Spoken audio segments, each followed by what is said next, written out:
In the abyssal layer of Azzagrat, in the city of Zeltar, in the Argent Palace, this is where Graz'zt lives. You and your party have been traveling for a very long time to get to this layer of the abyss. And as you enter his palace, you're surprised. Most places in the abyss are ugly, disgusting, baseline. But this place is decadent.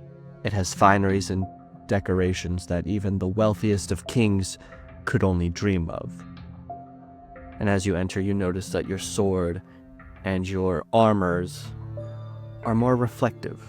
Even the stonework reflects your face. You feel like you're being watched. As you make your way to the throne room, and as you enter, you see a 9-foot-tall demon man. You're surprised. He looks beautiful. And his servants look equally as beautiful.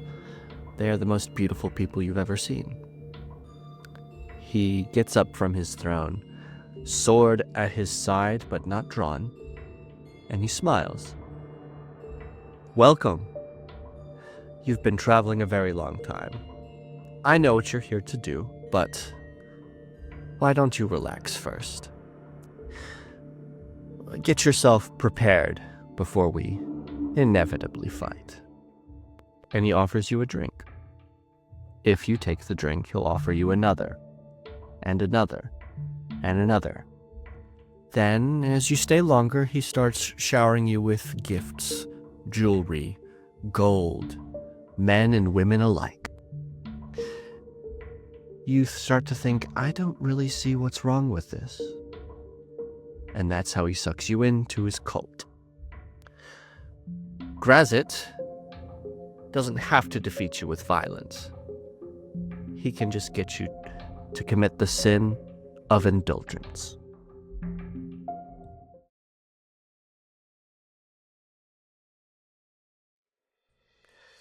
Hello, my name is Monster Half-Life, and today we're doing something a little bit different than my previous videos. In my previous tactic videos, I go over a species of monster and how to run them. But Graz'zt is one of a kind. You're never going to encounter a Graz'zt, you're just going to encounter the Graz'zt. And I think he's a pretty underrated monster, especially for a big bad evil guy. Looking at his stats, it's pretty understandable why a lot of people look over him, as at first glance, he looks pretty boring. He has a couple of spells, but not a lot of them, and his melee attack does a lot of damage, but that's about it.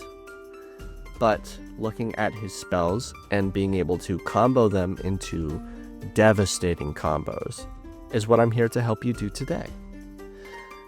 Now, without further ado, Monster Half-Life presents how to run Graz'zt, the Demon Lord of Debauchery.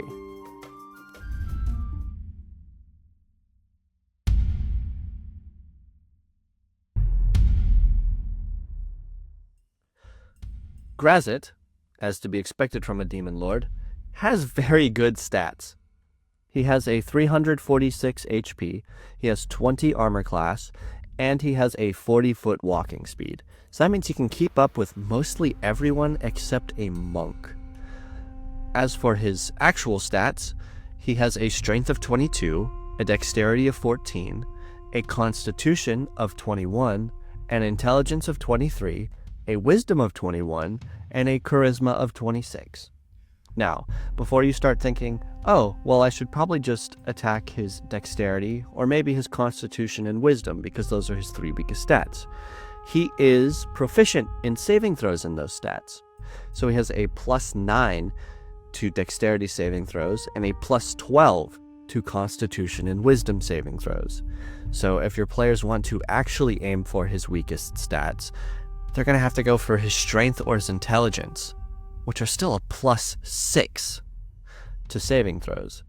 As for resistances and immunities, he resists cold, fire, and lightning damage, which is 3 elemental damages that are very common in spell attacks.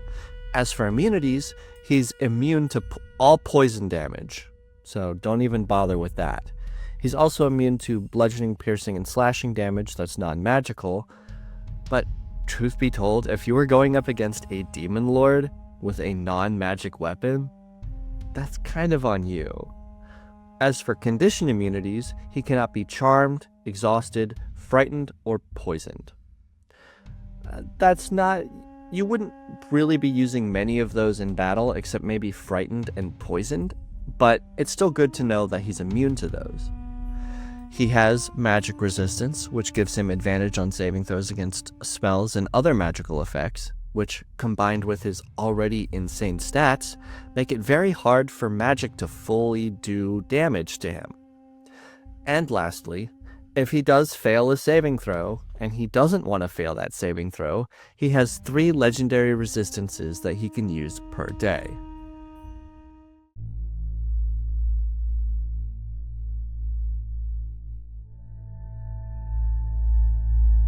Graz'zt has plenty of actions that he can use throughout the round. For example, he has his multi-attack action, which lets him use 2 Wave of Sorrow attacks against anyone he pleases. Though I will say one of these attacks can be replaced with his spell casting. Now, Wave of Sorrow is his giant sword that he has in all of his art. It's a plus 13 to hit, and it has a reach of 10 feet, and it does 4d6 plus 6 force damage, plus 4d6 acid damage. Bleh. Say that 3 times fast. He has a spell casting, which has a DC of 23, and at will he can cast Charm Person, Detect Magic, or Dispel Magic. 3 times a day he can cast Darkness, Dominate Person, Telekinesis, or Teleport, and once a day he can cast either Dominate Monster or Greater Invisibility. Not to be confused with his teleport spell, he has the teleport action, which lets him teleport him and all of his equipment that he's wearing up to 120 feet into an unoccupied space that he can see. And then lastly, he has the negate spell reaction, which lets him try to interrupt a spell of any creature that is casting within 60 feet of him. If the spell is 3rd level or lower, it fails, just outright. If it's 4th level or higher, he has to make a charisma check against a DC of 10 plus the spell's level, and if he succeeds, the spell fails and it has no effect. Now, reading that, it makes it sound like more of a gamble than it actually is, especially because Graz'zt has a plus 8 to his charisma checks, so he's most likely not going to be failing anything unless the spell is very high level. Next, he has his legendary actions, which, as you remember, these can be used after someone else's turn, not before, and he can't use any of these during his turn either. For his first legendary action, he has Abyssal Magic, which lets him use his spellcasting or teleport. He has the Attack legendary action, which lets him use 1 Wave of Sorrow attack. And lastly, he has the Dance My Puppet legendary action, which lets him move any creature using their reaction up to their speed as long as he's charmed them. Lastly, he has layer actions, which are different from legendary actions. Layer actions, 1, can only be used once per round, and they are used on initiative count 20, no matter what Graz'zt has rolled for his initiative. And lastly, you cannot use the same layer action 2 rounds in a row. The first layer action that he has is Command, which he casts the command spell on every creature of his choice inside the layer. He doesn't need to see them, but he does need to be aware that the individual is in his lair to target that creature. And when he uses the command spell, he must issue the same command to all of his targets. This is an insane layer action to use, as he can basically just use command on everyone in your party, and if he knows that you've snuck in with allies, he can use it on them too. It's like having a free upcast of command all the time, or at least once every 2 rounds. Lastly is a less useful layer action, but still pretty useful in certain circumstances. It's called Conjure Mirrors. Smooth surfaces within the layer become as reflective as a polished mirror. Until a different layer action is used, creatures within the layer have disadvantage on dexterity checks made to hide. So basically they have disadvantage on stealth checks. It's not as useful, especially given Grazzt's already high passive perception, but still, if you want to give your rogue a little bit of a harder time, you can use this layer action occasionally. Well, I mean, you kind of have to use it because you can't use the same one twice. So you're going to be cycling through command, conjure mirrors, command, conjure mirrors, etc.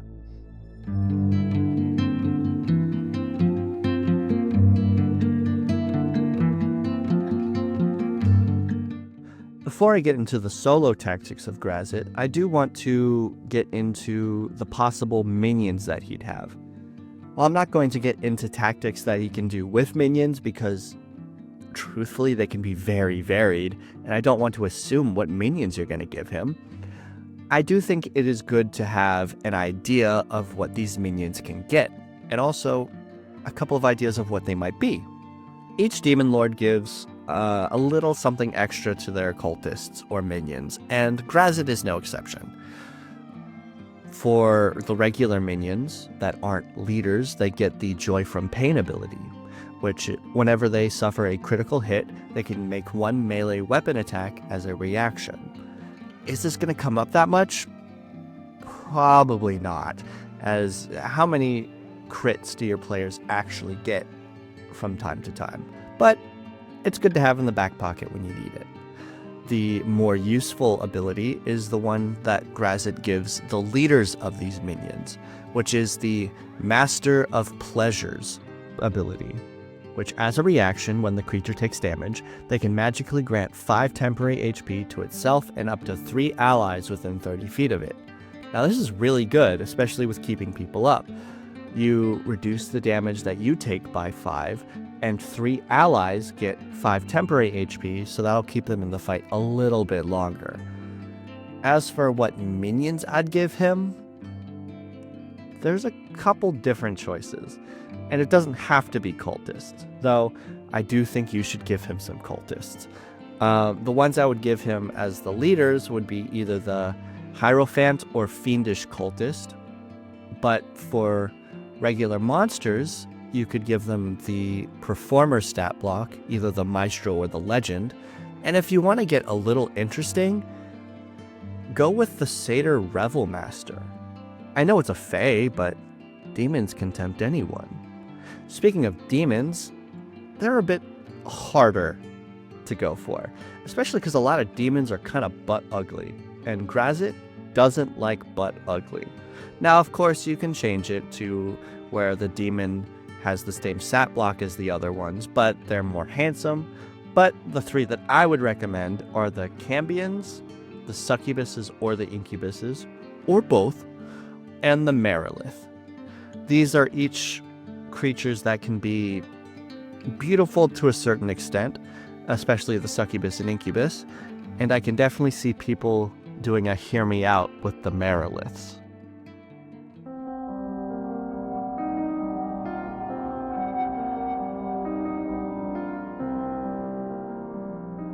Graz'zt has a lot of different options to use during the rounds, though it may not look like it from the stat block. It's relatively small, especially for a Demon Lord, but it isn't the size that counts, but how you use it. Graz'zt has a relatively low initiative, with it only being around a +2, so his layer action is most likely going to go before he does. If that happens, you're going to want to use the command layer action first, and you're going to want to use the command grovel on everyone that he's fighting, and then attack anyone who falls prone before his turn starts. As for the actions on your turn, you're going to want to use Wave of Sorrow twice. It's generally better to try and use your spells as legendary actions as opposed to sacrificing one of your actions to use your spell, and you want to be doing as much damage as possible while you can, since you don't know how often you'll be able to attack. Besides grovel, he has 2 other ways of getting advantage on an opponent. He has Darkness and Greater Invisibility. Darkness is great for blinding frontline tanks that may be bothering you, or from keeping spellcasters from casting spells on you since they can't see you. Graz'zt doesn't have to worry about seeing in that darkness because he has true sight, and that lets him see through magic darkness. Greater invisibility is a bit riskier to use though. Unlike darkness, which you can use 3 times a day, you can only use greater invisibility once per day. And if you get debuffed by any magical debuffs and you have to use Dispel Magic to get rid of it, you also get rid of the greater invisibility. But why would Graz'zt care about dispelling magical debuffs? Wouldn't you just use a legendary resistance to not be affected at all? Well, no, probably not. You only get 3 of them, so you want to save them for 3 things.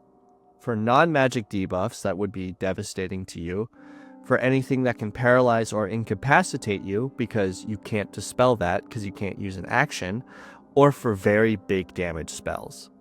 But the big damage spells, I would only use a legendary resistance on if you're in the Abyss. Other than that, if you somehow manage to fail a magical debuff spell, because you're going to have advantage because you have magic resistance, I would use the Abyssal Magic legendary action to use Dispel Magic on it. Speaking of Abyssal Magic, this is the legendary action you're going to be using the most. While you can use spellcasting as part of your multi-attack, you probably won't want to since you're sacrificing a lot of damage to do so. It is also the only time you will be using the teleport action, which is different from the teleport spell that's also in the stat block. The reason is because it's an absolute waste of a turn if you use the teleport action as your whole action instead of just moving and attacking. While you're maybe tempted to use one of the 3 spells that can charm with Graz'zt, I would actually caution against this. Charm Person is a huge risk to use during battle because your opponent gets to roll the save with advantage, even if your save is a DC 23. Dominate Person and Dominate Monster are safer, but they both eat up your concentration to disable one opponent. The spell that you'll most likely be using, and that's most useful, is Telekinesis. You'll most likely want to use it to try and disarm your opponents, especially as a legendary action, to get rid of like the sword of a fighter, or like the wand of a wizard, or maybe a cleric's holy symbol. While it gets less useful later on since you need to use your action to keep using it, it lasts 10 minutes, and you can still use it if an opponent is out of reach, or you want some legendary actions afterwards with using the attack option for that. Lastly, you have 2 options that you want to use when you want to run away. If you're fighting Graz'zt on the material realm, or really anywhere outside the Abyss, he doesn't need to be careful with his health. He won't run away because he knows he's just going to respawn later back into the Abyss. So he'll fight to the quote-unquote death. However, if he is fighting in the Abyss, he knows he can die permanently, so he'll be a lot more careful with his chances of survival. Once he gets down to about 1/4 of his HP, he'll start to try and run away.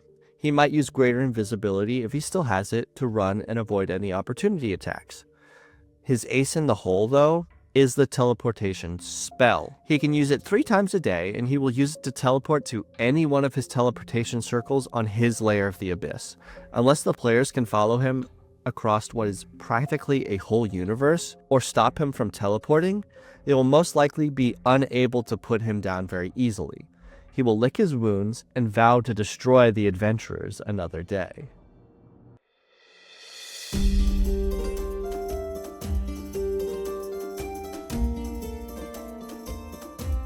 And that concludes my video on how to run Graz'zt. He is a very interesting character.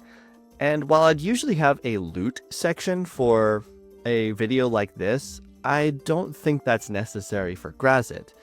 He is the Lord of Decadence, so you can put pretty much anything you want in there. Unlimited gold, unlimited art pieces, unlimited magic items, you name it. But he's also probably going to be the big bad evil guy, so there's not much more to do once you kill him. So be careful about what you give your players so you don't disappoint them if they can't use any cool magic items that they'd get from this place. Now, 2 things I would really recommend if you want to be very interesting is his Wave of Sorrow's Greatsword albeit probably a bit nerfed as it shrinks down. Maybe instead of 4d6 acid damage, it does 2d6 acid damage. And I would give him the Demonomicon, written by his ex-wife, of course. It would be kind of interesting to see how he got it, and if he's using it to try and kidnap the other demon lords, or maybe subjugate them. But that's up to you. You're trying to figure out why he's going against the party. But anyways, if you enjoyed, please like, comment, and subscribe. And if you want to see other videos, please check out the playlist on the side. I've got 4 videos out. This one's the 5th. Please check them out. Thank you.